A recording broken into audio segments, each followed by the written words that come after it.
you ever wondered, can you communicate directly with spirit guides, teachers, or non-physical consciousness, or even our higher selves? What would they tell us? My name is Kevin Moore, and since 2015, I started to practice a form of communication which is termed channeling. I have been interviewing experts on my talk show to find out, does life continue after we die, and can we communicate with those that have crossed over? With each expert I spoke to, they all had different ideas.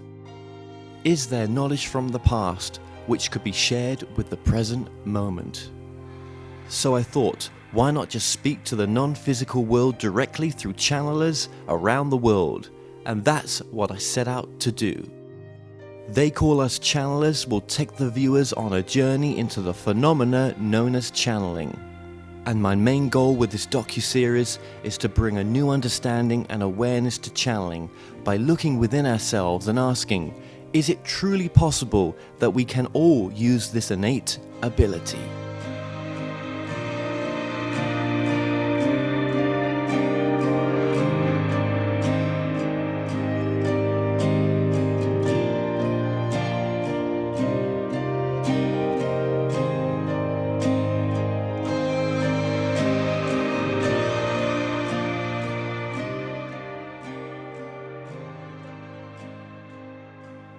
I am Shaun Swanson, and I am a channel for Ishuwa of the Yahyel civilization.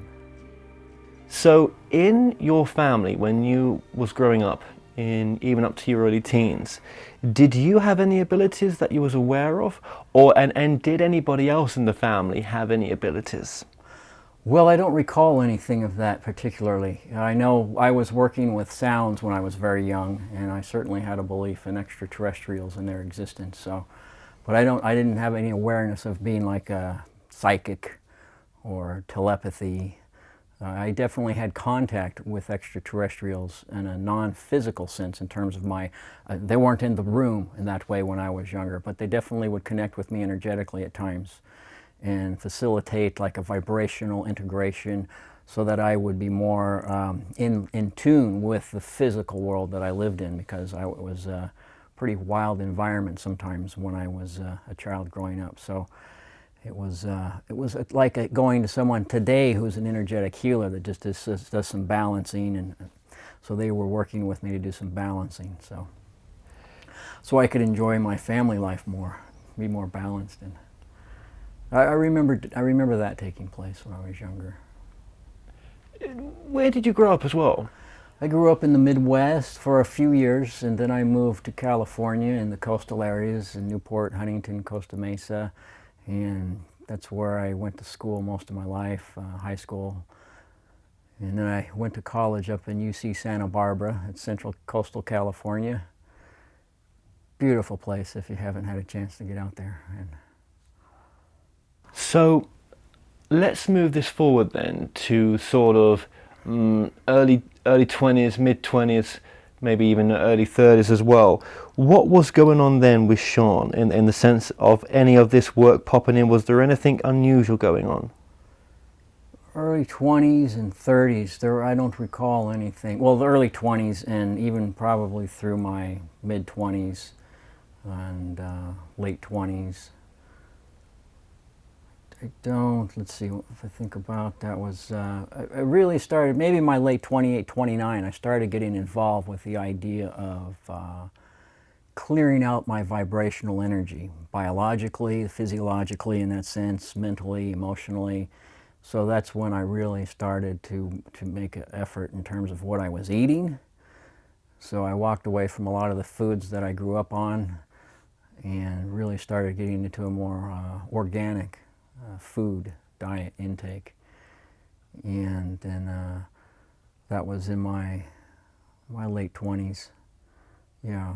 And then as I got into my 30s, there was more of a movement in, I think with the clearing my physiology through the food I started eating, it opened me up to be able to hear more in a sense of the sensory environment around me, and to get a sense of, on a much more heightened level, my environment and what I was feeling, and being more aware of my thoughts, And so I started to open up to, there were a wide variety of healers up in Orange County and Los Angeles at the time, and I just became fascinated with them, all the different modalities of healing that were coming out. And I would just go from one healer to another healer when they had open events to talk about what they were doing, to share some of the types of healing modalities with people in the audience. So I got up a few times and was just experiencing their healing firsthand. So, you know, we're talking about things like Chinese energetic healing, emotional freedom technique, emotional release, polarity therapy, magnetic healing. Those were some of the ones that I was learning about. And I just found it so fascinating. And I had a sense that I might start moving into that area as a healer. And so I started taking classes that were different types of instruction and different types of healing modalities. And as I went through each one of those courses, I started to realize, you know, that's just not quite where I'm at, but I enjoyed having had that experience and learning what I did there. And well, there's more, you know, there's more healing modalities for me to explore. So I go and learn about another one and then study that for a while. So I did that for a few years. And eventually, that probably brings me up to my early 30s, I would say. Yeah, I was in an area where there were some great bookstores at that time. And so I would go and some of the different books that I saw on the tables were just really drew my attention, you could say. And one of them was a book I was looking at amongst a couple of others on the table, and a girl walked up to me and she said, "Oh, that's a great book." And she gave me a little bit of background on what it was about. And then the last thing she says, and that's, he channels that. And I was really taken by that. I didn't understand why. I just sort of froze for a moment. Channeled. And so I asked her, I didn't know what that meant. So what is channeling? He channeled the book? Didn't he just write the book? What do you mean he channeled it? So she started giving me her understanding briefly of what channeling was. And I think that was the first time I was introduced to the idea that channeling even existed. I don't think I was aware that people did such a thing before that point. So I think I was early 30s when that occurred. Yeah. But it probably didn't make too much sense to you, though, because unless you experience and do it yourself, it really, you know...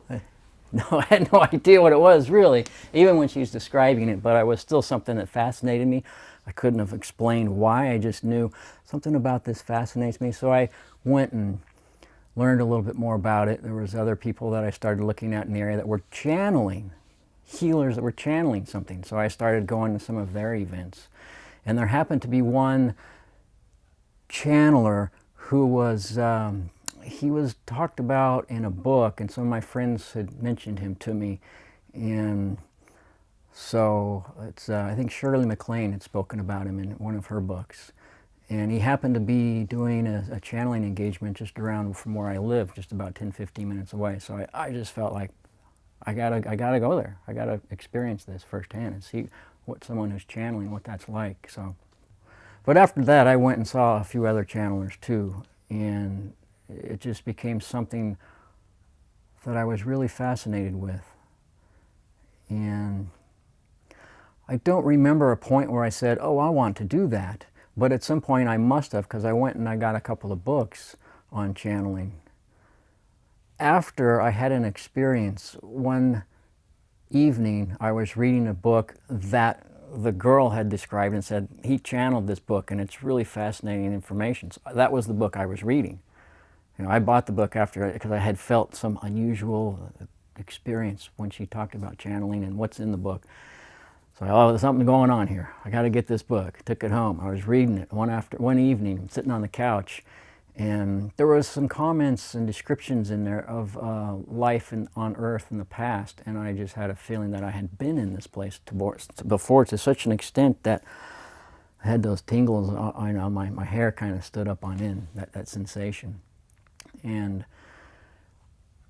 having at that point done some healing of my own and worked with people in that capacity, I had a very heightened sense of energy shifting in a room, and I felt a shift taking place in the room.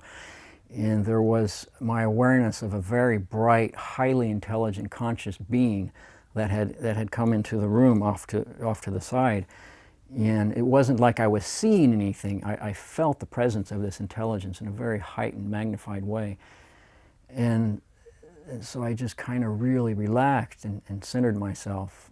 And then I felt a shift, like up in this area and my back and my neck. And I just allowed 2 words to flow through without knowing really what I was doing. I just had a sense that this intelligence was activating me. Perhaps an aspect of myself, like a higher intelligent aspect of myself that had entered the room. And then I just felt this sensation, and I let go, and 2 words, love you. And there was this enormous vibration and flow of conscious love move through my body. And I had, it's just like tears of joy coming down my face. And a very deep, a blissful state, but it just felt more in tune with my actual nature. That the idea of feeling unconditional love in a more expansive, very heightened, comforting way. And I just sat there for like 20, 30 minutes and just took it all in. So I suppose that could be the first moment I was aware of having channeled any words. And so then the next evening, I picked the book up and started up in the same place where this had occurred the night before, and I started reading again. But this time, this bright intelligence entered the room, and I made this shift very quickly. And the 2 words came through again, love you. And then my tears of joy and the sensation flowed through me, and I was just, for another 20, 30 minutes, just sitting and swimming in these vibrational frequencies. I felt very at home, very deep, very much more like who I am, and as I think we all have perhaps had some experiences like this, or will at some point in our life, just being in that state. So I think after that, he's channeling this. This is some amazing information. I really enjoyed the information coming through in the book. It was connecting to me in this activating way. I thought, well, I would love to be able to connect to that kind of information that applies to me very specifically. And channeling was what I thought would be a resource to access information. So my idea was to go beyond what other books and what other people and other teachers had said and written and spoke about, so I could access this source of information for my own experience and growth and healing myself to a greater capacity than where I was at that time. So I went down to that bookstore where I had got this book, and there was another book there on channeling, and it was a small and thin book, and I thought, oh great, I can get through this very fast. So I'll be able to channel in no time, because it's not. There were a few other thick books, like almost encyclopedia kind of things, not quite that thick. And I thought, well, let's go for this one. And it just I was attracted to that book of all the other ones on learning how to channel. So I took that home, and I got another one of the larger books, just so I would have a second book, another reference point.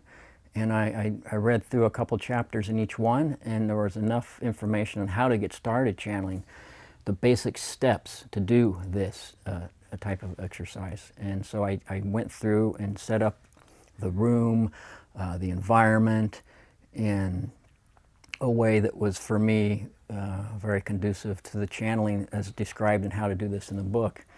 And I had a tape recorder, and I wrote a bunch of questions out. And I didn't have anybody else there, because nobody else was supposed to know that I was doing this, because this was my experience, and it was just for me in that sense at this point in time. And so I sat down this one evening and went through the steps, and then I turned on the recorder and I closed my eyes, and it was very quickly that I came through, and I opened my eyes and looked at one of the questions, closed my eyes, and then I started speaking. I started channeling. And then I'd open my eyes when the speaking stopped to look at the next question. I'd close my eyes, information would come through. So after I went through all the questions, then I came out of that sense of that channeling experience, and I played back what I had said on the tape recorder. And then I could correlate, oh, this answers that question, this answers that question. So I was very quickly getting connection to a resource, just as I was really desiring to do, from my own experience, my own connection bringing this information through. And that was the idea then, okay, I'm going to do this every day, every evening now. And I would come up with more questions, get the recorder on, do more of this. And so it was perfect. This is going on for a bit, I don't know, 2-3 weeks of this. And I was just getting started with this whole experience. And then it came down to some information, and we would like to share this idea with you. I'm like, well, that wasn't one of my questions. Oh, they're talking to me on their own, what they want to share. And the idea was it was a group of friends, which I understood as spirit guides that were very close to me, who were doing this sharing this information. They said, consider opening yourself up to sharing this with some other people. Maybe invite a few friends over. Consider that. And I'm like, okay, I'm done considering it. It's not going to happen. I don't want to do that. That's crazy talk. It just didn't feel like something I wanted to do. I can't say I was thinking that's crazy talk. It just didn't feel like something that I wasn't drawn to it. And that wasn't why I started channeling. It was so I would have this access to this resource for my own personal growth and healing. And I started over time thinking, well, this could be a resource for other people too. And it could be valuable and a way for them to grow and to develop some healing and more self-realization within their own experience. So, okay, maybe, and the group of friends as I'm channeling them would ask me that or suggest that after each time I had asked them questions. So I'm thinking, okay, I ask you questions, you give me answers, and you suggest I offer this to others. So it's kind of like a balance of they giving to me and I giving back to them by allowing others to come in. And so I thought about it for a week or two. I decided to bring a friend in, and she was so excited about it. She's a psychic, and she's very good as a psychic, and so she was delighted. And I was still, okay, I guess I'm going to do this. So yeah, that was one of my first experiences channeling for somebody else, and she was great, and she had a boyfriend, so she invited him over, and I said, okay, but you have to, only one at a time. You can't both be in the room together. And eventually, okay, you can both be in the room now, over a few weeks of doing it with just one of them at a time. And then I'm doing it with 2 at a time. And eventually I get 3 or 4 or 5 people. So the numbers would grow in that way. And it was getting easier for me to do that. Yeah. So I had a feeling that it was still a challenge for me to do the channeling for more people. And I realized how valuable it could be. And then I could be a resource in this way for others. So to help alleviate my sense of discomfort around channeling for others, I decided I would take a class where other people are learning to channel, or maybe do some channeling and just want to learn more channeling. And so I thought I would be able to channel in front of other students of channeling who obviously have a very similar interest to me. So I didn't feel, I felt like I was in the right place if I'm channeling for others who are also learning to channel. And so I did that. It was like an 8-week course. I think we met like one time a week for 8 weeks. And then, so I learned a lot in that. And then it's that 8-week course was over, and I found another teacher who has an ongoing. It doesn't matter if you've never channeled or you've been channeling for 10, 20, 30 years. You can be in the class. And there was 10 of us was the max size. So I thought, okay, this is someone who has a lot of experience with channelers from beginning to people who've been doing it and traveling around the world channeling for groups. So I thought that would be good to be. And I felt comfortable going into a classroom with others with a teacher who had that level of experience. And so that would met once a week for about a year. I would do that. And I realized when I made the decision to go there, I wouldn't just be putting myself in a position to channel in front of other people, but I would learn how it can be taught, which was interestingly very interesting to me. And I also knew that I would learn and experience other people learning to channel. So there were some people who hadn't done any channeling before. It was their first time getting involved with it.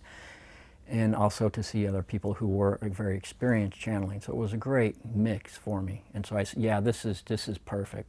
To be in that group, in that class would be fantastic.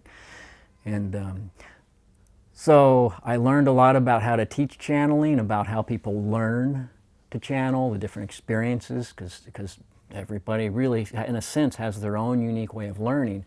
And there are some common ways, some overlaps that I would see amongst the students that were learning. They would learn in similar ways, but then there were very unique steps that they had to take to move forward with the channeling. But each time in every class, when it came around my turn to channel, because I was there, part of the reason was to be channeling in a group, I almost never channel. I almost never said, it was just silence. And the teacher would give me a couple of minutes till there was just silence in the class when it was my turn. And she'd, oh, very well, perhaps you just don't have anything you want to talk about. That's very good. And she would support that I said nothing, or that I channeled nothing, and move on to the next student. And I knew, because I was channeling for friends at home, that I could do it. And initially I was thinking, why am I not ever channeling everybody in this group? That's what I came here for. And I still to this day, I don't really analyze it or try and say, why wasn't I? I realized whatever the reason was, it was perfect and appropriate. So I didn't push it, I just let it go. And in my own experience, bringing my friends together, that group would grow. And so that was the place for me to channel for a group of people. Yeah, I wouldn't have thought it would have occurred that way, but that's how it unfolded. Yeah, so that was really special. Prior to channeling, was there any UFO incidents, any UFO sightings that you had prior to getting into channeling? Yeah, nothing that I'm aware of. I don't recall having, but what I've learned, of course, is perhaps we maybe didn't have awareness that we had an experience in the past, but then one day something synchronistically, there's something that activates a memory, and oh yeah, I remember. But I don't at this moment recall any sightings of UFOs, and it's possible that I did, and when I was really young, and I would, if I had happened, probably would have been out on vacations with my family, because we used to go out a lot into camping, and if I had seen one, I would have been so excited. And I mean, but my family wasn't too interested in that, so they might have just moved on to other things, and then I just kind of forgot it if it happened. So, but I certainly have since, sure, but that's jumping ahead in the timeline, I suppose. Okay, bear with me. Before channeling, no real UFO sightings. Contact with extraterrestrials, yes, I had that. No UFO sightings. Let's move this forward then a bit. When did you start to have the connection with your current channel that you're bringing through now? Well, the name Ishuwa came through in 2009, early 2009, but I've since realized he's been with me before birth, and that we share the same soul. Just as our fingers share the same hand, me and him are, in a sense, as an analogy, like fingers in the same soul, and that's something that I've realized now, and I am aware of sometimes in the past. Even when I started channeling in 1995, and I was channeling a group of friends, the first name that came through as a group of friends was Gilgamesh. And the people in my channeling class some of them were, Gilgamesh, wow, yes, bring Gilgamesh through tonight if you can in the channeling session. And which I almost never did, again, for whatever reason. But I realize now that Ishuwa was there, and it was part of a group of friends at that time. And it just wasn't until 2009, so from 95 to 2009, that's quite a few years before I actually brought him through by name. And that occurred on the island of Maui, where I had only recently moved to, when he actually came through. The invitation to connect with him came several months prior, and that was in 2008, when I was still living in California. I had just come back from a large channeling event, and I had sat down at evening at my house and got into a channeling state, and a group of friends, they interacted and shared with me, and we conversed for a bit. And then they suggested there was a group of extraterrestrials that would be very interested in talking to me. And actually, they said there was about 10 different groups of extraterrestrials that would be interested in talking to me. Some of them, they said, weren't actually extraterrestrial, and they were more like non-physical conscious beings, and asked if I would like to sit down and talk to each one of them.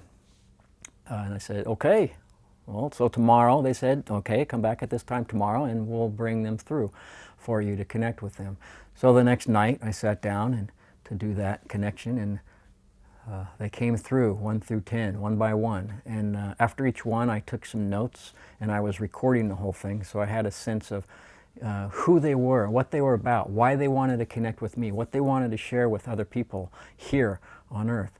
So that was important for me to connect with somebody within this group of 10 that would be exciting for me and fulfilling for other people, and a positive resource for them to come and want to take part in and hear the channeling information they wanted to bring through. And the one that was it really was it was no contest. It was this one group, and so I said after all of that, a group of friends came back. So you have a choice. You can think about it and let me know. And so the next night, I connected with my own channeling of group of friends and shared with them who I really felt the strongest connection with. Said, okay, we'll bring them through now. So they came through and started interacting with me again, and they decided that this is yeah, perfect. We suggest to facilitate your connection with us, even though you're channeling already, do some of these exercises. And so I took notes. At this time, I could channel with my eyes open. I could write. I can speak. I mean, potentially, I can channel while I'm driving a car. It just doesn't get as deep because I have to pay attention to the traffic. So I rarely do that. But so I was writing down what they were saying as types of exercises to do to strengthen the connection with them, to give this time. Also, really, what it was more about was appropriate timing, when the window of opening would be most supportive and most appropriate. So the exercises were just kind of a way to help me connect more to their vibration, and also to give that time for that path to really open up. I was a little bit ahead of schedule, perhaps, could be what you could say about that. And so, because it was several months, I suppose, from 2008 until 2009, where he brought his name through.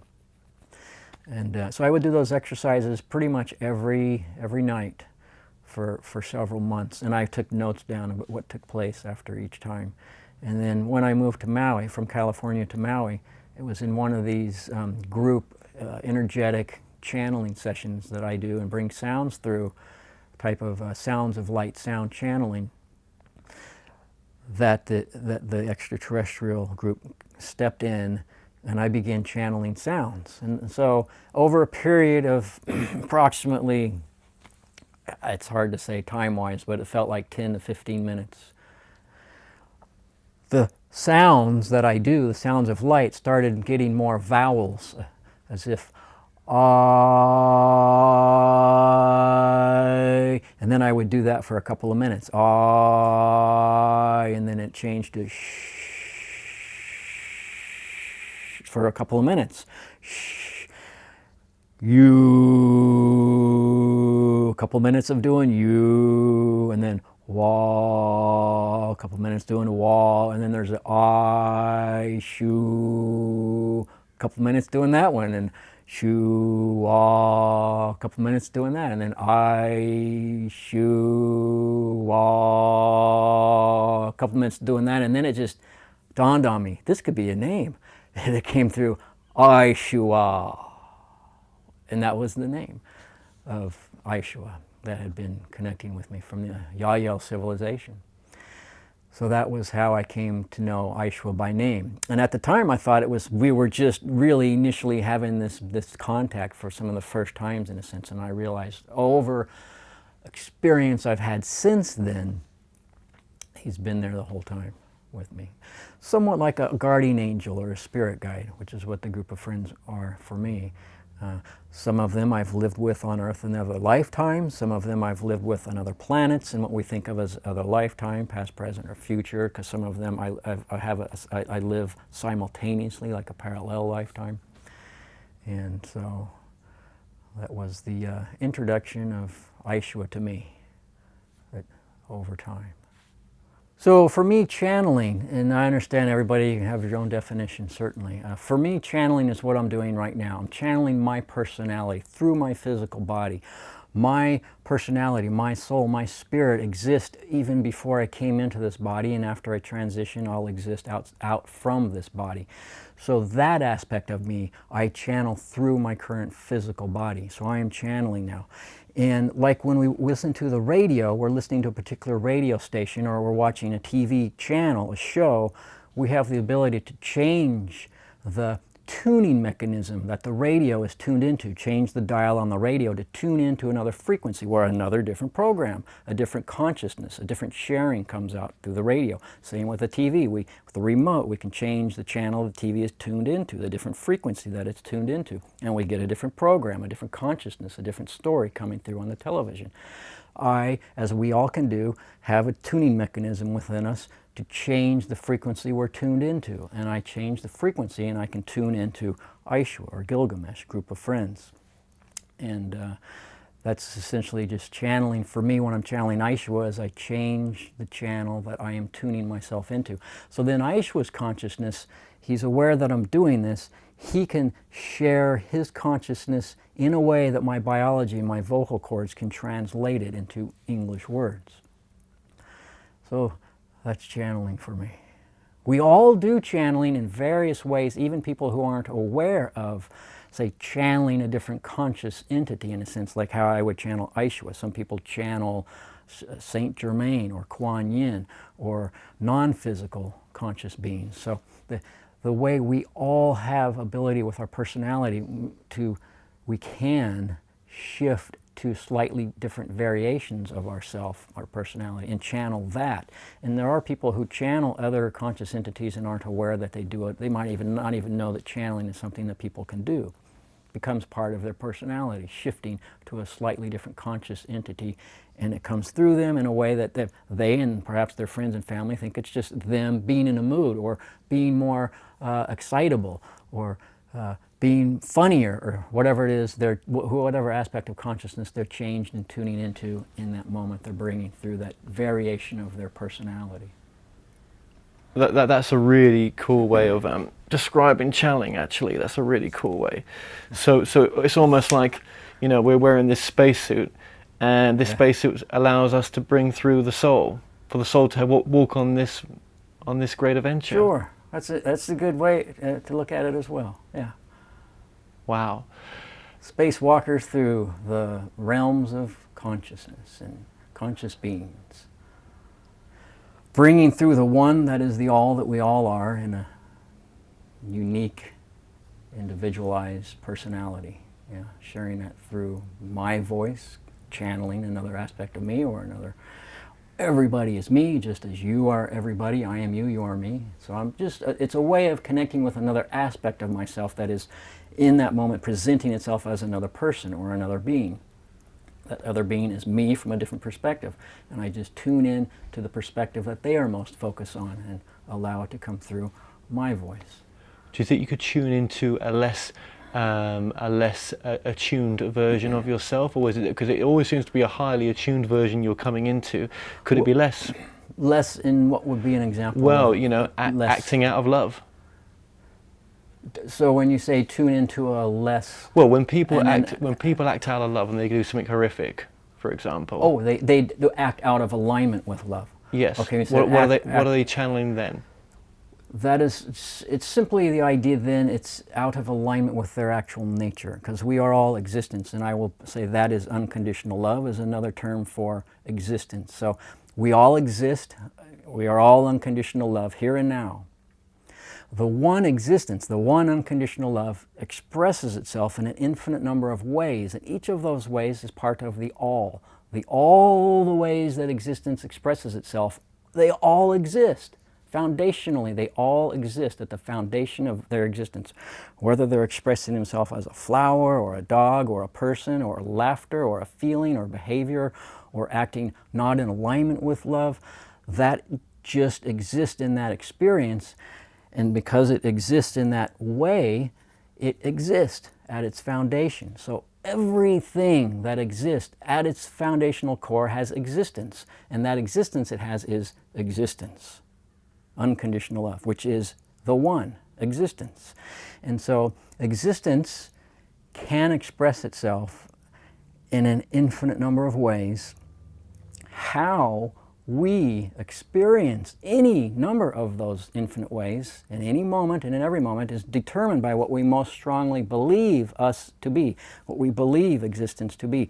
For what we most strongly put out with the vibrational energy of our physiological, mental, and emotional state of being, what we most strongly put out attracts reality that is in alignment with that, that is in resonance with that, that is of a like vibration. And then we experience that. So what we put out is what we get back. The existence, our beliefs about existence, all have their unique vibrations, and they will then be, when we put them out, will come back that similar vibration of consciousness and reveal itself like as if life was a multidimensional mirror. For as you've heard, when you stand in front of a mirror, and if you want to see your reflection smile, you have to smile first. And once you do smile, once you put out a smile with your consciousness, the reflection of yourself in the mirror smiles back at you. And it has no choice but to smile. And that's how our experience in a multidimensional reality, like a multidimensional mirror, reacts. What we most strongly put out, whether it's a frown or a smile in a sense, is the experience that we attract back. Whether we put out a smile of beliefs and attitudes and opinions about ourselves that are in alignment with our actual unconditionally loving nature. If we do that, we get back experiences that are in alignment with our unconditionally loving nature. What you put out is what you get back. And if we put out beliefs most strongly that we are not worthy of love, okay, that's an illusion. That is out of alignment with unconditional love, because as a belief system, it's out of alignment because we actually are unconditional love. So if you put out a discordant belief, an illusory belief that, oh, I'm not worthy of love, well, you actually are love. So if you put out a discordant belief that you believe most strongly you're not, you're going to still get back the experiences that you're not love, or that you have been acting out of alignment with love, or somebody else is acting out of alignment with love, because that's what you most strongly believe. Unconditional love or existence always brings back to us what we most strongly put out, and that's why existence is always existing. It supports itself and is supported by itself. It gives and receives unto itself. And what you put out about who you are is like giving out, this is what existence and who I am is, and then you get back the gift that you just gave out. And if you give out these illusions that you're not loved, or you get back experiences that you're not loved. All the while, within that experience of not being loved is the foundation, which is love itself. And so you are using love or existence to create the illusion that you are not worthy of love. Did it change your full-time job from what you was doing to what you are doing now? Have you become a full-time channeler, or is that a progression? Yeah, it hasn't been in my greatest excitement to be a full-time channeler. So I enjoy interacting with people in a variety of situations and circumstances and learning about people. So it's not channeling then my only activity. And so it did, it certainly, before I got into channeling, I really was letting go of the idea of the job I had before. And so once I started channeling, it was about 5 years before I completely walked away from a career that I had had, for maybe 20 years that I had been focused in. And while I enjoyed aspects of that career, it wasn't fulfilling for me anymore, to the degree that I knew some other activity would be very fulfilling. And so channeling came along, and for channeling for 5 years, I let go of that career and started getting more into channeling, but also other things, a variety of healing modalities and sharing in different ways people can connect and grow and realize more of their actual unconditionally loving nature. And that's then the direction I've really been moving in more. And so I don't channel all the time. Now, if somebody was to, it's up to me really to schedule my life in a way that I'm always doing channeling events and organizing events to go to different cities or different places where people would like to encounter the channeling information. So if I was to sit down and to try and schedule all of that, I would enjoy doing that. But it's not that fulfilling for me to do all of the scheduling and everything of that sort. But if there was somebody that enjoyed coordinating those types of events, it's something I could easily enjoy doing 4 or 5 times a week. And I know it would just being able to connect with people in person, channeling events, and getting to talk to them before and after events. It's for me, it's just such a value, such a rich experience, and so that's where I am with channeling as of now. What is so you mentioned, so we're going to be brief on this. You mentioned, that you're bringing your greater side through channeling. We're channeling all the time, basically. I thought it was a great answer, right? So what is your connection then to that which you channel now on a more personal level? What is my connection is on a personal level? Well, I'm sharing heart and soul of Ishuwa. He shares his heart and soul with me as well as we can. Not to say 100% necessarily, and that doesn't interest me what percentage or how much of his heart and soul he's sharing with me. But in his sharing of that, I am able to experience a vibration and a perspective on life that he has. I'm able to experience the relationships he has with people in his life and how he shares his heart and soul with them, how the Yahyel in his world share their heart and soul with him. They all support each other, and they are all supported by each other. And there are all examples of this every day, of supporting and being supported by one another. They all have an abundance of what they truly enjoy in every moment. This does not ever fail them. They are always experiencing great joy, a great sense of a very heartful, soulful connection and sharing with one another. They're very comfortable being open with one another. They don't have walls. They don't shut down. They don't close off from people. They're not hiding aspects of themselves or things they did or were thinking of doing from other people. This isn't a part of their experience. So it's a very open, loving, very self-confident, self-empowered type of self-realization state of awareness that the Yahyel have. And he shares that in his interaction and channeling with me in a way that I get to experience some of what that's like. And then I have opportunities in my life at various times to engage with people in a way that they get to experience and feel some of that. It might be new to them to have that experience. It might be something they have had frequently before and do with other friends and family in their own personal experience when I'm not around. So that's really how, for me, the connection with Ishuwa is personal, is having that deep, rich sharing of life experience that he brings to me, and I'm able to bring that to him too, and then ideally to be able to share some of that with other people. How has it changed your life? How has the teachings changed your life? Well, the information, it's similar to what I was saying, the idea of, I've always had a sense that we are all connected and that we are all part of one larger living consciousness. So that's we are all part of the one. And so I've been able to really understand what that means, the idea of one is the all is the one, and what you put out is what you get back, and everything exists here and now, and everything changes but those first three ideas I just mentioned.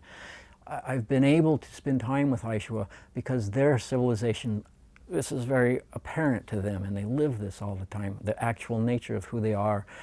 And so I have been able to get more in touch with my actual nature, experience that firsthand. It isn't just intellectual or talk. So.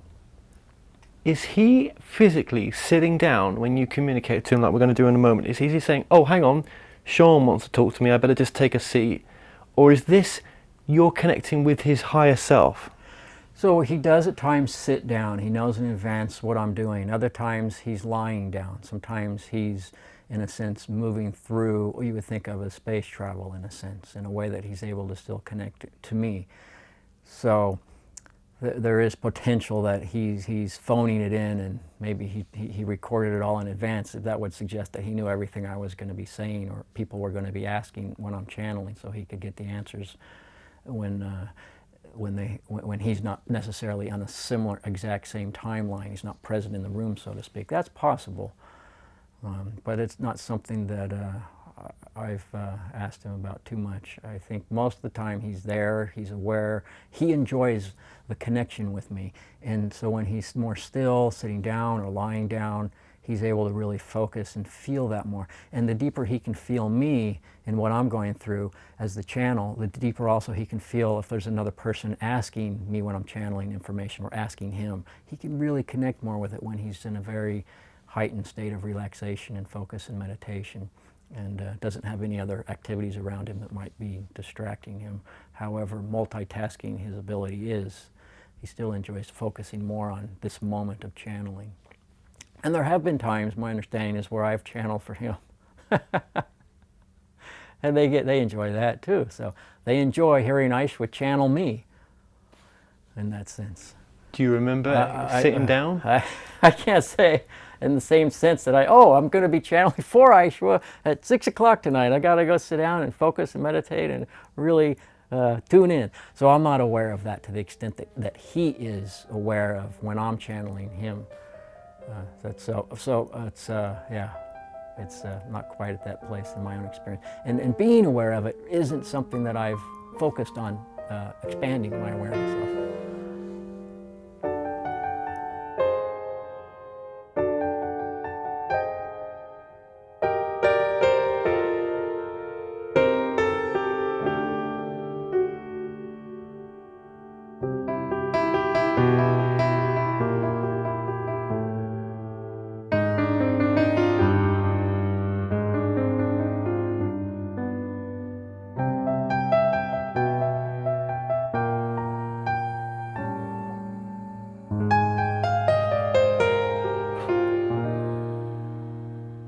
Wonderful it is to be here with all of these infinite potential realities that we can together experience unfolding in the ways we most enjoy and find to be fulfilling and meaningful, rewarding. In this way, together we can explore more of the infinite that we all are. More of the unconditional love that is all of our actual nature. And with this in heart and mind, in what way would you most enjoy exploring together? Can I first ask you, is there a more of a soul level connection between yourself and Shaun? More than normal soul level connection? Or more than very deep soul level connection? More than. For there is a soul level connection, yes, on many levels. We have a concurrent lifetime together. We share a soul experience together. In his present, in my present, sharing soul together. Very deep, yes. Is that an answer to your question, or were you querying about something a bit different? That's definitely one answer, and I really appreciate that answer, and I know he will as well. Is this something that was decided between you both in the interlife space, in the life between life space? It is a choice together we have made, yes. So is it true that those that are going to channel, or those that can, let's start with this, everyone can channel? Yes. Not that it is necessary or something they would find enjoyable for everyone necessarily, but possible, yes. Shaun gave an example that we all channel, in a sense. We're channeling our soul into our body to have this experience. Yes, this is one of many ways to describe this form of communication. Thank you. So if everyone can channel, everyone's channeling all the time then? In the definition, in alignment with the way he was sharing, yes. How you define it may be different. It's up to you, yes. Oh, I see. Well, whose truth is this then? It is for him, his experiencing, in one way he can understand and relate to it and share it, yes. Certainly a truth for him. There are many others who would similarly agree or have a similar way of describing it or defining it, experiencing it. It was a great example, and I filmed a lot of channelers, and it was one of the more ones that resonated with me, not taking away anything from anybody else. What would be your truth of channeling? It is very similar. Understand then what I am doing, bringing forth simply because of my vibration of being, it is going to be of a different, somewhat, very much different vibration of soul. Sometimes similar if I'm talking to a certain being, connecting with a certain being of a certain frequency, and other times, if it's a different being I'm connecting with, it could be a deeper level of interactivity on a soul communicative wavelength. So it is different situationally from one time to another, one person to another that I am connecting with, communicating with. Thank you. So Now, I've interviewed Vitica from Amsterdam in this planet, and I think she's connecting to you as well. Is there any truth in that? She is part of Yahyel civilization in this fashion, channeling another who, for her, she has simultaneous self that exists in the Yahyel civilization, just as Ishuwa, exist in the Yahyel civilization, and in that sense, a simultaneous self for the channel you are hearing these sounds and voices and communications coming through now. She, in timeline similar to mine, we exist, coexist together in our world, the Yahyel civilization. That one that she channels, and this that I am, together in physical form. We are very deep, soul-connected friends. Very expansive level of soul connection, communication, experiencing together, understanding life experience and sharing that in ways that lift, support, bring about a very rich, deep, wondrous experience of life, the sharing that we share together through the soul connection. So, are you communicating with anybody else in this timeline that I'm speaking to you in right now? Generally not in the fashion of spoken word. There are some others who I do have connections with. It's going to be primarily a very deep dream time connection and contact.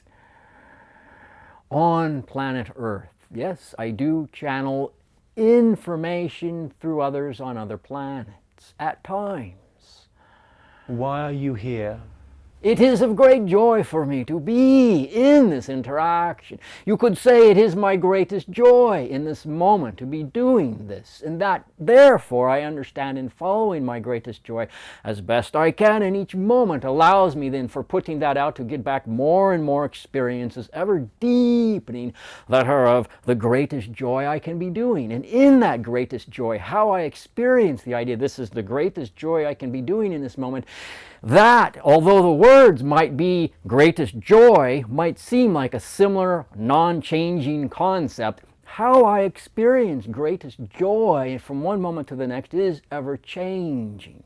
How I experience greatest joy is not, in that sense, frozen. It isn't just one sensorial experience I have of greatest joy, and it always stays in that similar way in terms of how I experience it. It is greatest joy in an ever-changing environment, ever-changing experience for me. Greatest joy for me to be doing this. So, are there ideas besides that? Well, I understand it in a sense brings me information about him, about those he is interacting with in a way that I can truly relate to and benefit and grow from. It is educational for me to be a part of this interaction in this fashion, and I truly honor this experience, appreciate this experience, this co-creation. I am very grateful to be having this opportunity to greatest joy myself from one moment to the next in this timing together. I learn a great deal in this experience. Not that I do it just to learn, there are many other reasons as well, and they uplift me and others. This opens the door for those in your world to be more open to this idea of extraterrestrial reality, to, in that way, open the door to explore, to have a willingness to step in and realize more of your actual nature, for you have our extraterrestrial Yahyel civilization DNA in your physiology. Every single human being on planet Earth, born on planet Earth, has Yahyel civilization DNA within you in this. For one time, you and our civilization were the same one civilization. And in this type of communication, in this moment, brings me greatest joy. It also enables DNA that I just spoke of and other Earth humans to begin to open up in a variety of ways. To then a person having been activated in this very easy, open way in which on a deeper level they are choosing to do, it affords them, awakens their awareness into more of their imagination, heart intelligence's ability to communicate them, to explore more about Yahyel reality, more about extraterrestrial civilizations that are tuned into unconditional love. And then that person can be more willing to open up further, to walk further into this room of extraterrestrial reality and thus learn more about us, and in doing so, their own self. For, as I said, they have DNA from our civilization, and the more they learn about us, the more they learn about their own biology, their own emotional and mental state of being and experiential ability. So there are many more other reasons for me to do this. Greatest joy in this moment for me, simply put. Thank you. So would you say that if people want to find out where contact is happening with you being present right now? And yes, potentially. Yes, potentially. If a person is in the appropriate timing open to it, they will have worked within their own inner being to make it possible for the synchronistic moments of coming together to occur, so they encounter this information and their DNA begins to activate within their willingness for it to. So you can think of the information in their DNA that is from our civilization being somewhat like a program on a computer that in the past they didn't know it was on the computer. It just came with the computer. They've never accessed it. So then they're beginning to realize, what's this software program? What's this information? And this is them accessing this DNA that is from their connection to our civilization. And the program begins to run through the monitor, the awareness of physical reality that they are having. And then in that awareness awakening, they begin, if it is a joy for them, have the choice to choose to explore it further. And if they move further into exploring it, because what you put out is what you get back, they will get back more experiences, more of us, more of their connection with our civilization, as the program begins to be accessed more in their computer-esque biological body, if you want to look at it as an analogy in that way. Thank you. So, really, if we don't come into inner disclosure, if there are those of us that wish not to go down the road that we are not alone, and if we don't become one with our space brethrens, are we going to survive? There will be an Earth reality that will survive, and there will be more than one version of Earth reality that will survive. Well, does that get into the multidimensional aspect? Yes, there are more than one version of Earth available in any given moment. Some versions you all shut down and didn't have access to us any further. And therein, those realities went down a particular path, in a sense, are doing so now, in a sense.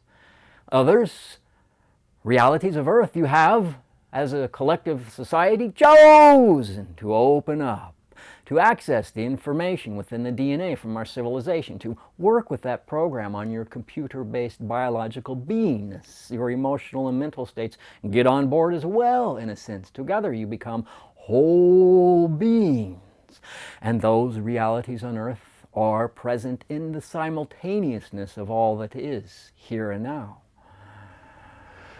You know, all that's come through on this documentary is the multi-dimensional aspect. As much as I try to even steer away from it, even in this interview, it comes straight back out again.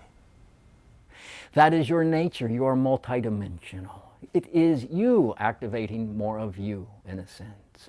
You don't have to know all of the multidimensional aspects of you. Understand they are infinite. And in your experience as a physical being, trying or thinking you need to be aware of them all really isn't likely to be very possible in the way you are aware of your life today.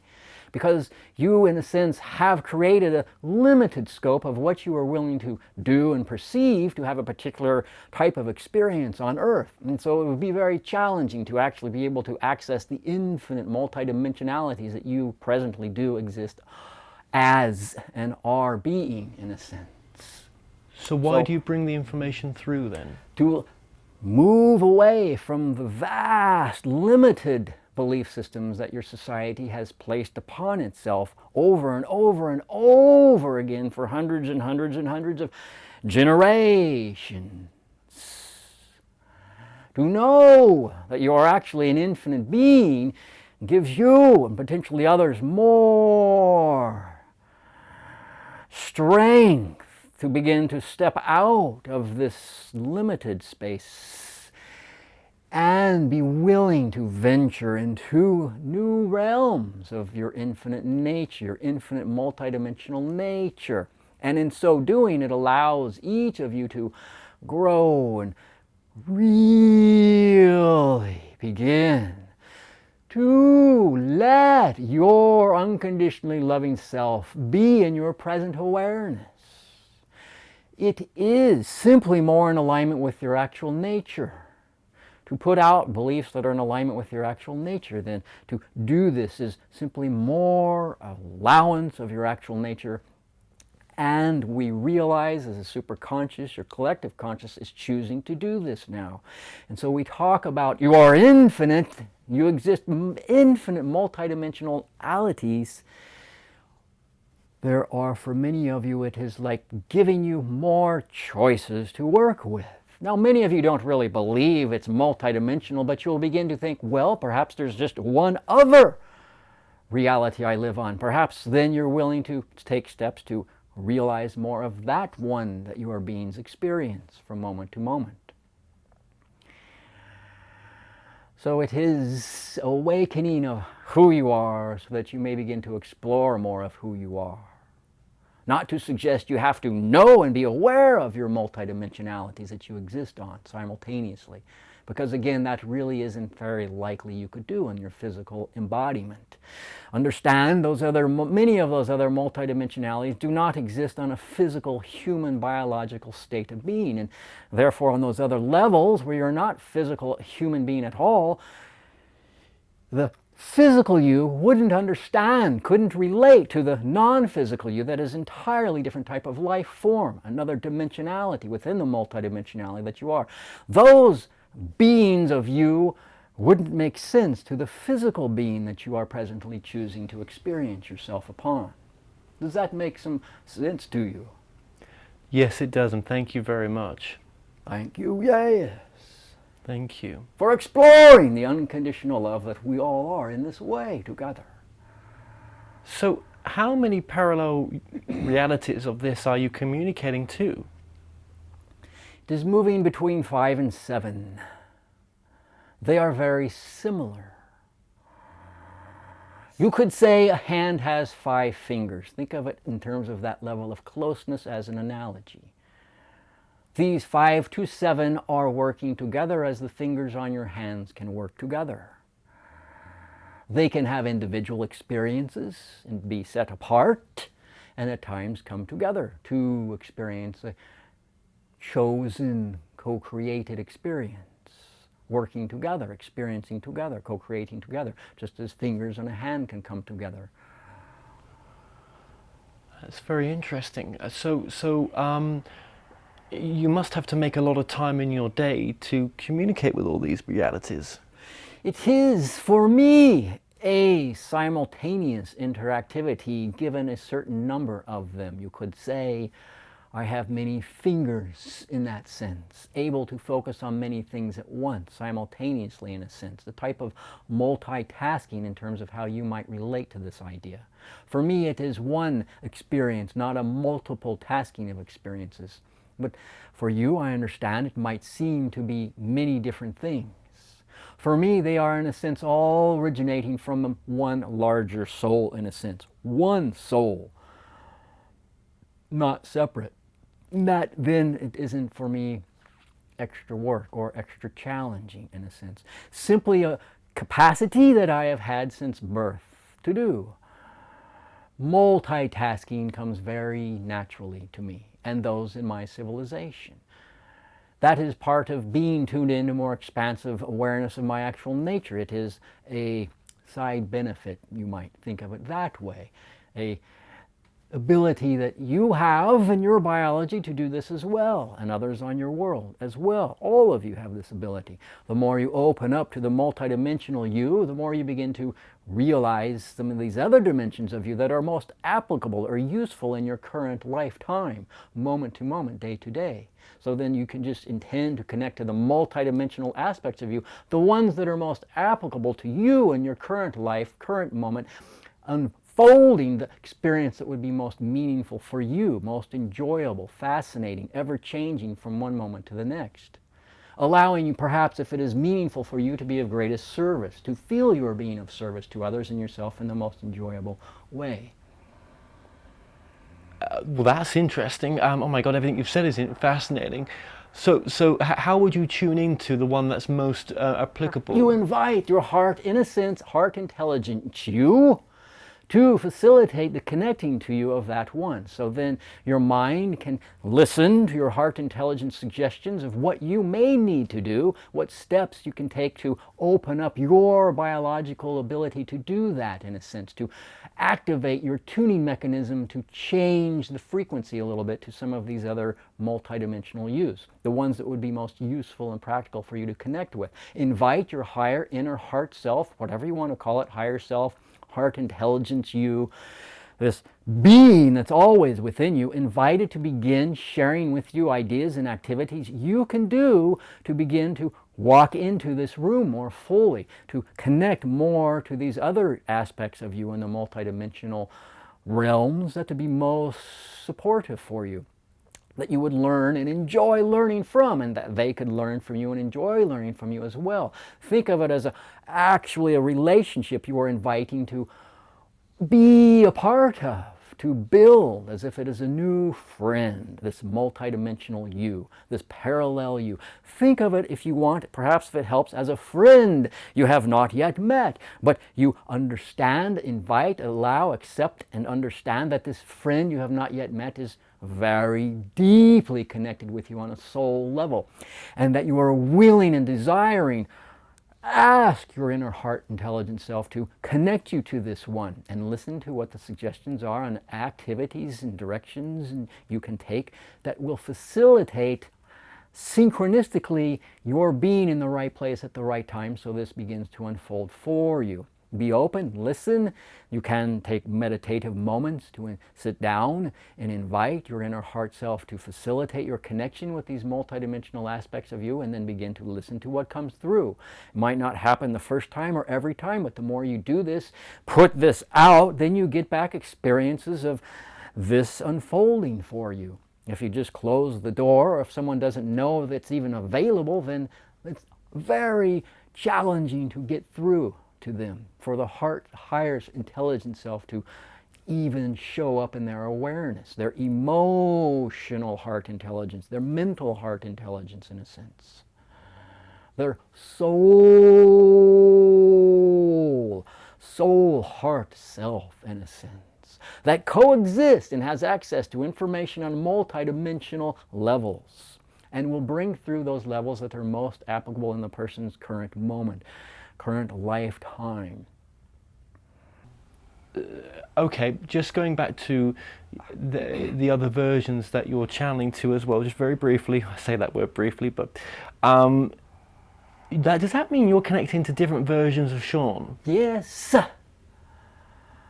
Has Shaun connected to any of those other versions of himself yet? Yes, certainly. In the beginning he did not understand, but now he does. Sometimes he's aware of where they are and what lifetime and planet, if it's on Earth, what country or what civilization on Earth they are in, or if it's on another planet.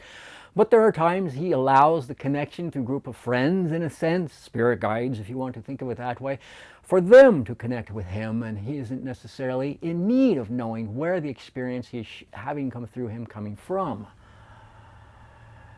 Interesting. Okay, thank you. And just one thing you said before as well, because we've got a lot to move on with, but thank you for this. You said as well about, you were living your highest joy by coming through right now. Greatest joy, highest joy. Yes, for being here. It is my greatest joy. Absolutely. And as us humans, is that, gods basically we are, but for God and our connection, should we we should be coming from that space, shouldn't we? It is not that you should be, but if you want to move into a more expansive state of awareness of your actual nature, it is very beneficial to be. It allows for the changes in the growth within your being and awareness to accelerate, in a sense, in a way that perhaps is more at ease for you, more comforting for you, playful for you, enjoyable for you. We're going to get back into the multidimensional aspect because obviously this wants to come out, so let it be. But what about the idea as well? Because this has come through as well from people that I've taken down through hypnosis, which is another form, I believe, of channeling. Is hypnosis another form of channeling? You can define it that way if you prefer. It's your choice. It seems to open up something, though. Yes, well then go with it if it's exciting and revealing and informationally rewarding for you. What would be your truth? In what sense? My truth. Hypnosis versus channeling. It is then hypnosis not something that I encounter in a sense in my life specifically. I understand the concept of what you're referring to, and it can be very valuable in your world psychological current state of makeup, if you will, infrastructure, if you will, matrix, if you will, organizational status, if you will, structure in that sense. That makes a lot of sense because it's more, for some people, it's more accessible than channeling. Very well. Move in following your joy if it is to do this in your joy. Thank you. I just wanted just to get your opinion on that. Thank you. So what's come through as well in using hypnosis, and I think it's connecting to the superconscious mind and the God source, is that there's different aspects of us on planet Earth living out different versions of different lives. So there's maybe one aspect of me living out a life where maybe he's not living his truth, or there's another aspect maybe that's living a life where it's an opposite of something. There's all these opposites of the soul that's split going on. So there's the multi-dimensional aspect which you've just discussed there, but there's also the aspect where the soul splits off into different versions of itself. Some channelers have said on this documentary that it splits into 7 or 11, some it's 2, depending what the soul wants to get out. There isn't no concrete number necessarily that applies to all of you. The number can change and be different from one to the next of you. Perhaps some have set it up so there's only a 2 or a 7 or a 12 or a 20. But it doesn't apply to all of you. Right, that's new information. It doesn't apply to all of us, right? Is that an aspect of the multidimensional reality as well, when the soul splits? Well, the idea, are you asking, some people have a lifetime perhaps now where they're experiencing greater joy, and some have it in a sense somewhat like a simultaneous life on earth that is exploring pain and depression? Yes.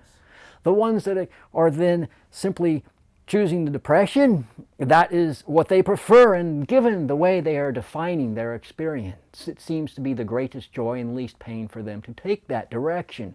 Then the other version, that is in the idea of exploring joy in moment to moment, has a different definition and belief about existence. And for them, being and experiencing each moment what is of greatest joy and least pain is more in alignment with their actual nature of the joy and the effortlessness that is how creation actually exists in a sense.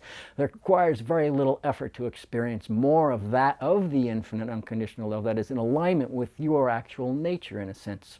And for those people who find that to be of greatest joy and least pain, they make choices more and more in alignment with that direction. They have a belief system that says you can experience great joy, really in ever in deepening ways, unlimited ways, moment to moment, without exception. And if you put that out, you will get that back. They simply have a belief system that supports that way to function and co-create. They both exist simultaneously, and because they exist, they are equal in that they exist. The existence that is their foundation of both of those ideas is existence or unconditional love. And on that level, they are equal. For existence can't be greater or lesser than itself, more joy in a sense or more depressing in a sense. It just exists equally. Only in how the one in the joy and the one in the depression are defining determines what they get back as being joyful or depressing.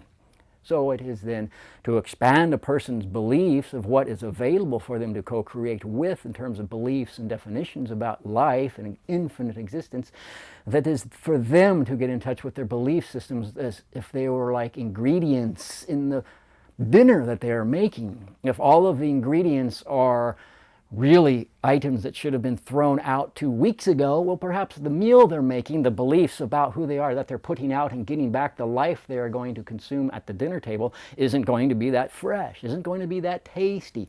But if they were to know they can get fresh produce, in a sense, beliefs in alignment with their actual nature that just came out of the garden, work with those ingredients to make their meal, then it's going to be much fresher and enjoyable for them. So knowing that these are available as beliefs to co-create with is very valuable for everyone in your planet, because in the past it has been a place to explore life in ways that you have access to a very limited belief set of who you are and what is possible for you. More and more, and as a collective superconsciousness, you are choosing belief sets that will tell you and show you, oh, you don't have to buy into these limited belief systems that say you can only do this or that. You can truly move into more expansive belief arena, where there is a multitude, an infinite number of beliefs and definitions that are all in alignment with your actual nature. For example, in alignment, a belief with my actual nature, I am unconditional love, and I can put that out and get back experience of that every day in new, fun, fulfilling, fascinating ways. Because I choose to do that, it will happen for me. If I put out a discordant belief that I am not worthy of love, because it is discordant, because it is not in alignment with your actual nature, is unconditional love, because that's all that actually exists, the one exists in all that is unconditional love. If you put out that you're not worthy of love when you actually are love, that is discordant. That definition is out of alignment with your actual nature. To say I'm not worthy of love is not in alignment with your actual nature, that you already are unconditional love. Always have been and always will be, because the existence that you are, that is unconditional love, only has one real state of being, and that is to exist. Exist as unconditional love. On your foundational core state of being, this never changes. And so in that reality that is the unchanging reality, you are at your core unconditional love.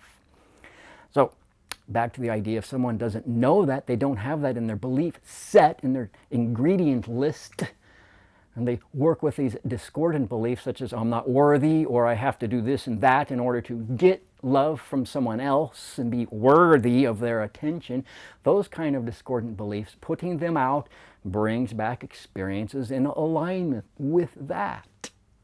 So it is up to the individual, you, to choose the one that is moving to expand the belief sets of what is possible that are in alignment with their actual unconditionally loving nature will accelerate in that way. And the one that is choosing to explore with the limited belief sets of beliefs that are discordant with their actual nature will find a multitude of ways to depress themselves or to experience dis-ease, which is simply a symptom that the beliefs you're putting out that are out of alignment with your actual easeful nature of co-creating in alignment with the unconditional love that you actually are. The choices both are equal. Neither one is better than the other in terms of the experience or the perception or the point of view of existence or unconditional love. The unconditional love supports them both, and that is how they both can exist. Choose which one you prefer. It is entirely your choice. What you put out is what you get back. You always choose to put out what you perceive as closest to pleasure, farthest from pain. And your definition of pleasure and pain can be entirely different from everybody else's. So get in touch with how you're defining pleasure and pain as a belief within your belief set, or your ingredients that you have in the cupboard before you go cook a meal of experiencing life today, in a sense. You can know that you can change limited discordant beliefs remove them and replace them with ingredients that are fresh, that are in alignment with your actual nature, and you will get back experiences thus then that are more in alignment with your actual nature. But again, allowing them both to exist, acknowledging this one is depressing, loves to create that because has a belief that says that's the most pleasurable and least painful. They're not aware that they can get out of that. They haven't been taught the beliefs that will allow them to do that. They don't know that yet in a sense. They then will perhaps continue to roll and toil in that type of experience, and that is happening. If they choose that, let it be. You don't have to experience it if you're the version that is choosing to go into the unconditional loving version of experience of great joys and what you would feel truly supports you joyfully.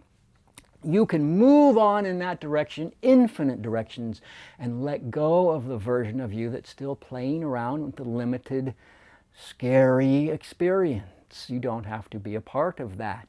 Let that version of you have its day, have its play, have its way. And you say, thank you, I acknowledge that is equal to my choices, equal from the perspective of unconditional love, but I'm going to go on my way.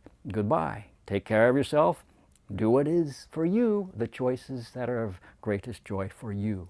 If you ever want to come back and explore my realm, I'd be happy to give you some sharing and some suggestions that might work for you to make changes if you want to let go of the limited, depressed experience, the diseasing state, so that you can co-create and experience easefulness in your life moment to moment without exception.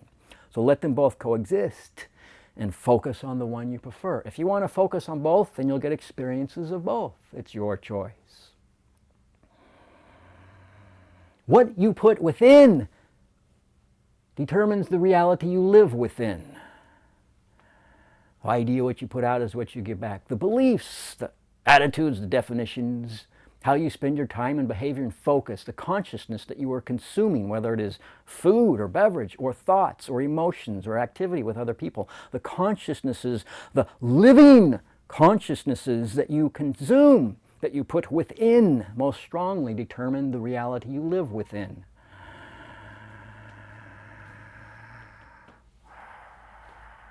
Where does the multidimensional reality and the law of attraction fit into each other? It's simply the way existence exists. Existence experiences more itself by it attracts that which it perceives itself to be.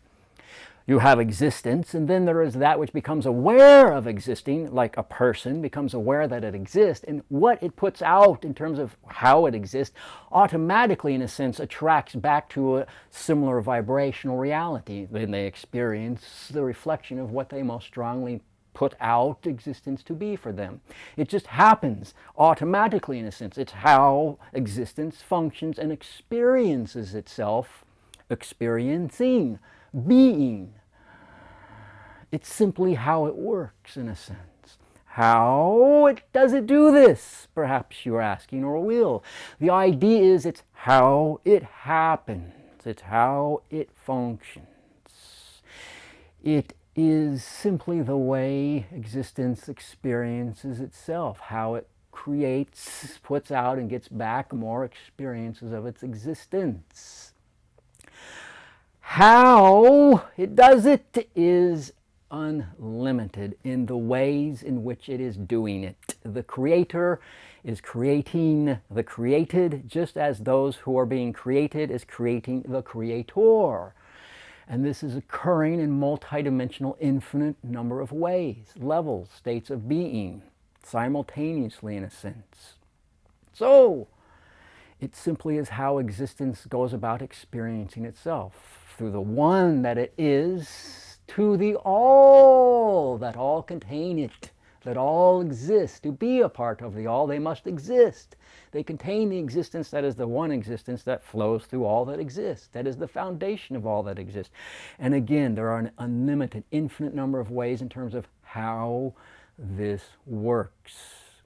You could even explore why. Well, there are an infinite number of ways why it works this way.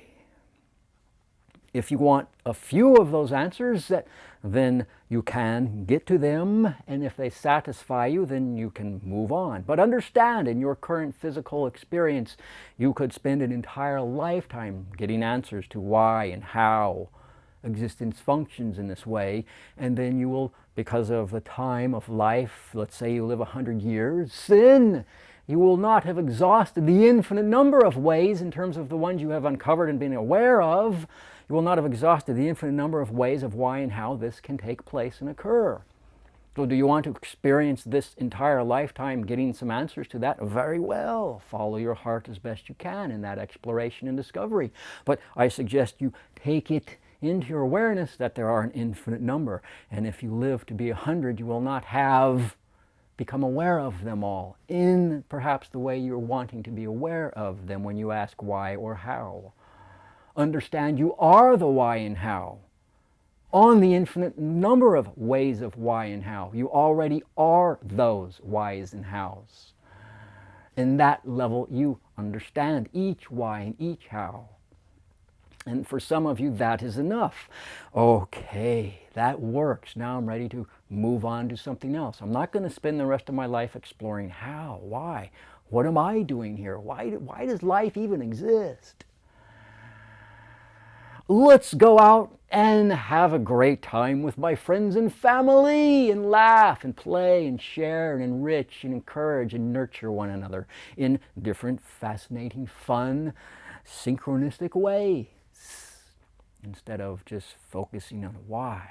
Oh, this could be a why. Oh, this could be a how. I'll ask my friend. Friend doesn't agree to this and that aspect of it. And you go back to the drawing board. Well, he didn't agree to this. He liked this. I'll focus. Maybe this. I'll go ask him about this. So you can spend lifetimes or days or weeks going back and forth with friends and family about the whys and the hows. And they don't agree with your whys and hows, or they agree with one or more of them, or you don't agree with theirs. It is simply a way of exploring your existence. And if that is the way you enjoy experiencing your existence in this lifetime, by all means, that you find enriching for you. What other way could we do? What other way could we do? There are an infinite number of ways, again. So, it is for you to explore a way that is of joy for you. Invite new ways of exploring and getting in touch with why existence works this way, how existence works this way, and you will begin synchronistically to attract, to get back experiences that where there are those opportunities to learn this, for it to be revealed, for you to suddenly become aware of it. Sometimes you can do this within your own self and tend to connect to more of the whys and hows. In a mental way, I would like to get answers in a mental way or an emotional way, to feel the why and the how, or the many whys, or several whys and hows existence functions in this way. Be open, explore within yourself the way that for you is of greatest joy. But then one way could lead to another, could lead to another, could lead to another. Know that there are an infinite number of could lead to another, could lead to another, could lead to another. So is that some sort of, where's that leading? If it is a joy for you, then you are in each moment doing the most enjoyable thing you could have been doing based on the definition and beliefs you had from one moment when you were making those choices to the next moment when you were making those choices. And therefore, in each moment, you get back what for you, given your current and each changing belief sets, was the most enjoyable experience of life for you, moment to moment. And if you do that moment to moment throughout your life, then you will have experienced your entire life doing the most enjoyable thing you could have done based on your definitions of what is of greatest joy and least pain for you. Most in alignment and reflection to who you are from how you chose to define who you are. Does that answer for you? Or are you asking something a little different or very different?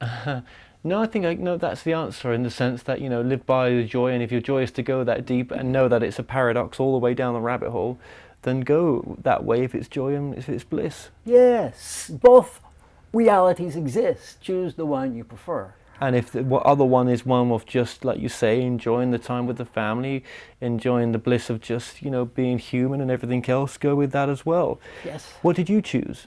Oh, well, for me it is joy of being together with those in my life in the deepest ways I can from one moment to the next, to be there with them, to be there for them. It can be, for me, awakening, expanding for me in ways that are very deeply enriching, very deeply satisfying, fulfilling, fascinating for me.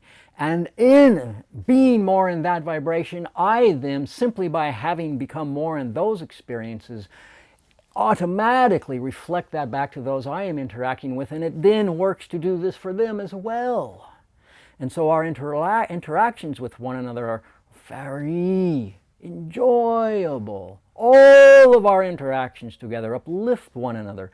And we then are able to very easily be together. So you chose not looking both. for something to say, not feeling awkward, not thinking, oh, don't mention this, or don't let them know about that. There is no moments of discomfort in that way. So you chose both. Both, in what sense? Well, you chose to go deep, and you also chose to be in present moment with everyone else. You can look at it that way. Yes, in my world, being with everyone else is a very deep experience. I guess maybe I'm not terming the question very well. I'm guessing what I was trying to say is what is a life versus the examples you gave. Like, what is a life versus those that never look into these subjects versus those that do look as deep as down the rabbit hole as they choose to, with the joyous and the love that... Well, your civilization could be an example. For many of you in your world choose not to really get in touch with their self and with others that they are interacting with. They can live an entire life with someone else and not really get to know them. You never really get to know somebody. Well, you can really get to know somebody because you're co-creating their experience of who they experience themselves to be by truly being deeply connected with them and co-creating their experience of who they are with them. In that sense, who I am is an experience I have being co-created by those I am interacting with. It isn't just me experiencing and co-creating my experience of myself. I experience who I am by co-creating and letting others that I interact with co-create the experience of who I am.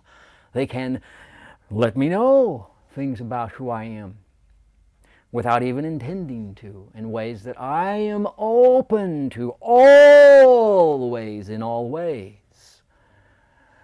Not at any time thinking, oh, I don't want to hear that. No, I'm leaving the room. Don't say that anymore. This doesn't happen in our reality.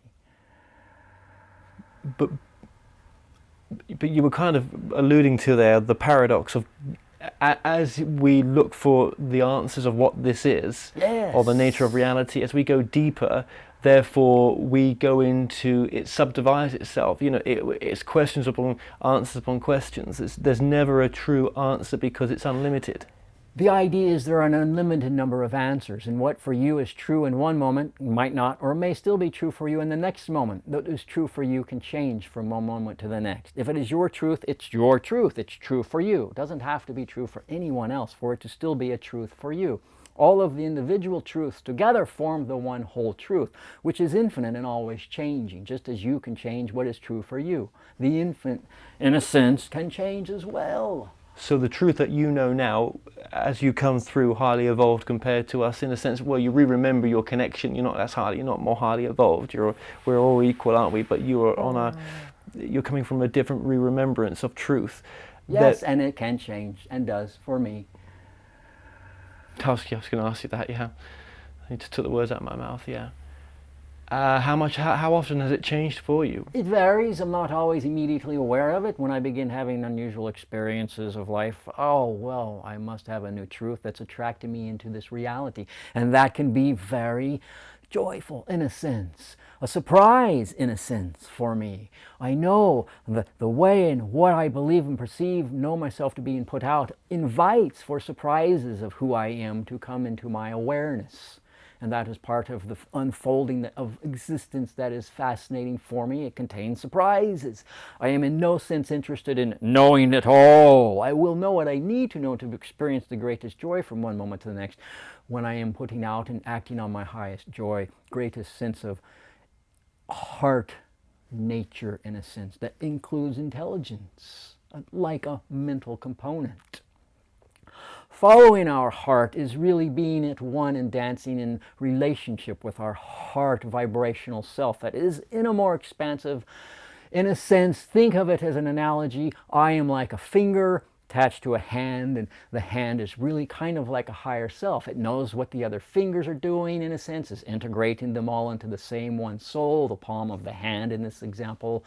And then if I am following my heart and my experience like as a finger out on its own world as an individual, if I am following my heart, it is coming from the soul that is like the palm of the hand. And if I act in alignment with that, it gives me ability to coordinate with the other fingers, the other aspects of me to come together through the soul, the palm that we share, And in that way, it affords me the ability to experience more of a whole state of being. Connecting to my heart, following my heart, being one with my heart, allows me to know that I can experience the information that comes from my heart, which can be information coming from the other aspects of me, simultaneous versions of me that also are connected, like fingers to a hand, like aspects of me connected to the soul. And in this way, I am able to be more in tune with my heart, not really having to follow my heart, but being in tune with my heart, because as the hand, as the palm, as the soul, it has access and understands and is, in a sense, able to realize a more infinite scope of life, and knows who I am as a finger, and knows what I can do and where I can go, and shares to me what is coming up next in my unfolding before me path of life, and then can guide me and suggest this would be the most enjoyable direction for you to go, most connected to your soul, most connected to your hand. And in that way, if I follow what's coming from my heart, my inner heart intelligence, I do not get disconnected from my hand, from the palm, from my soul. As a finger, as an individual experience, I stay connected. I don't try and get disconnected from my hand, from my soul. And then I have access to this pool of in-depth, greater expansive state of knowingness.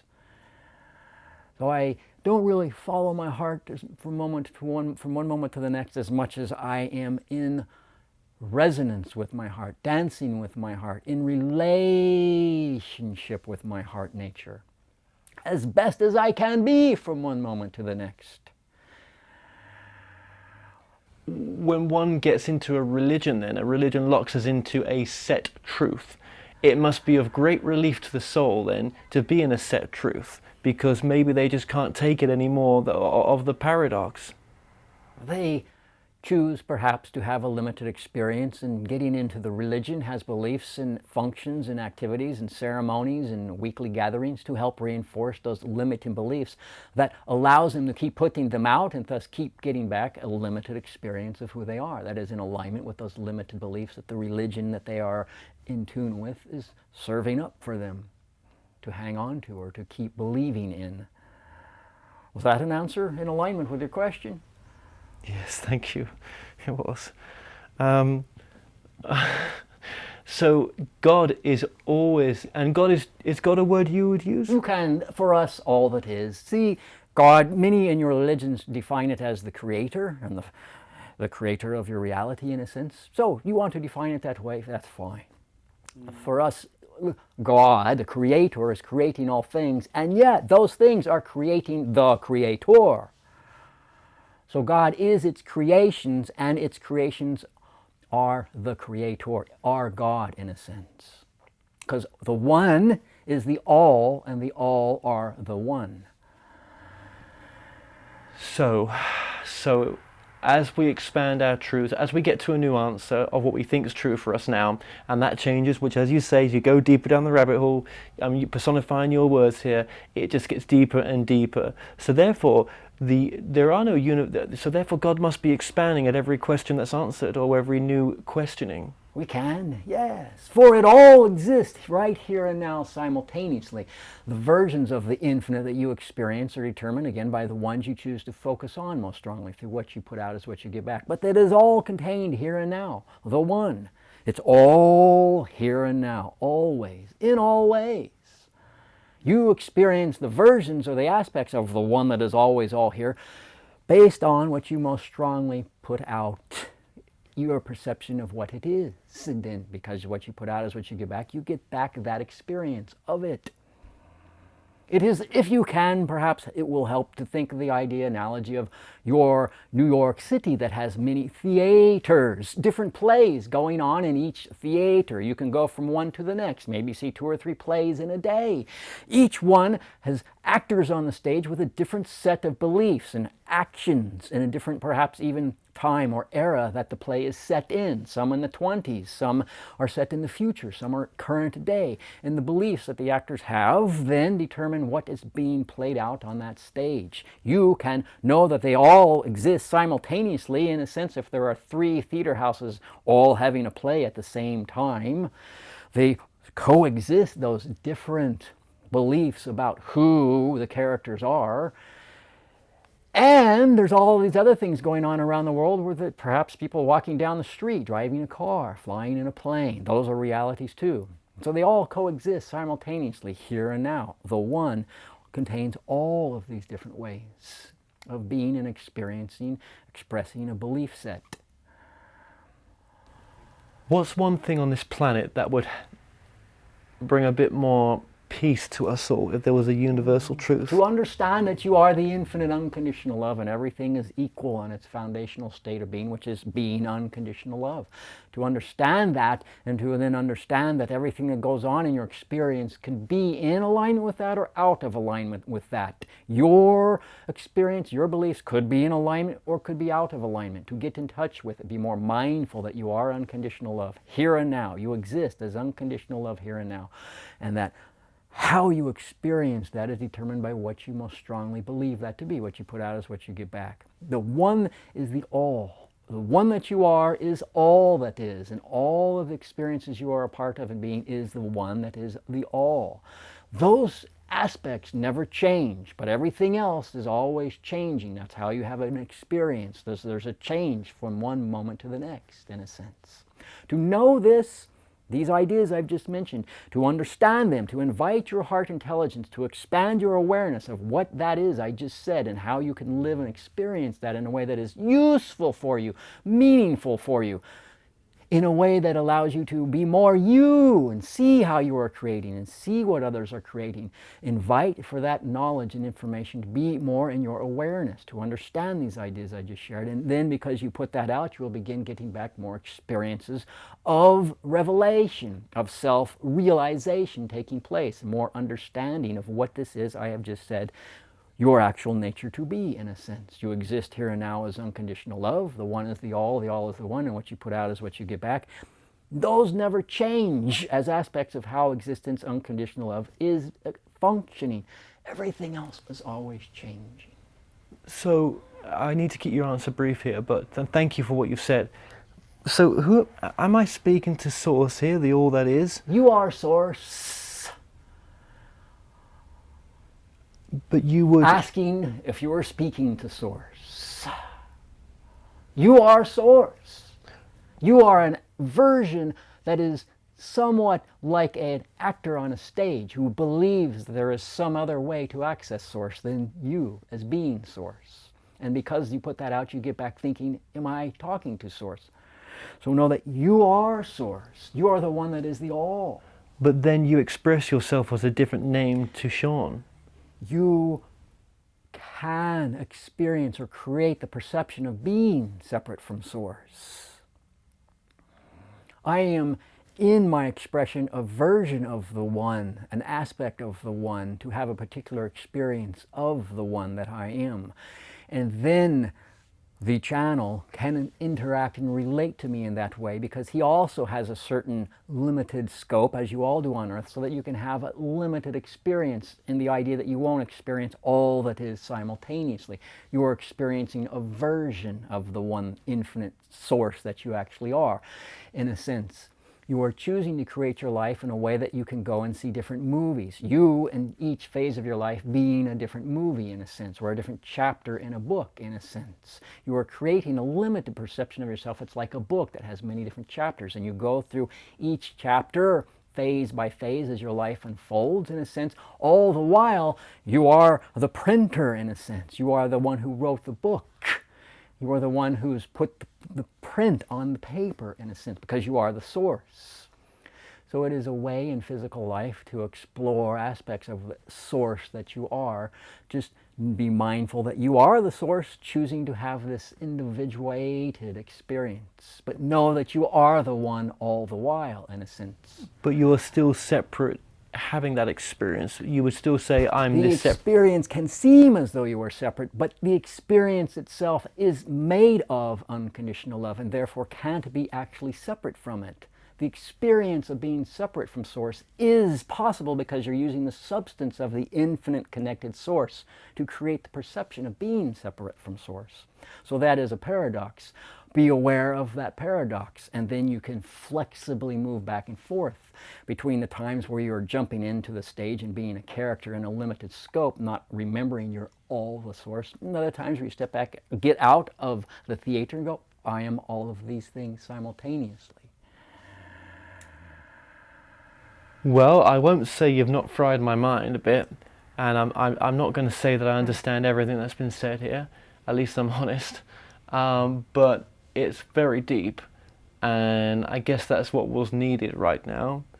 And I wouldn't probably have it any other way. But thank you. Thank you as well, dear one. Yes.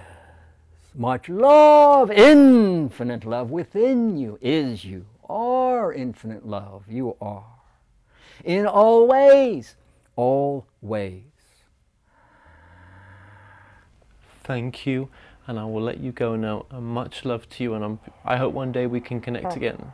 Thank you, yes, much love to you all, and to you the one, always in all ways.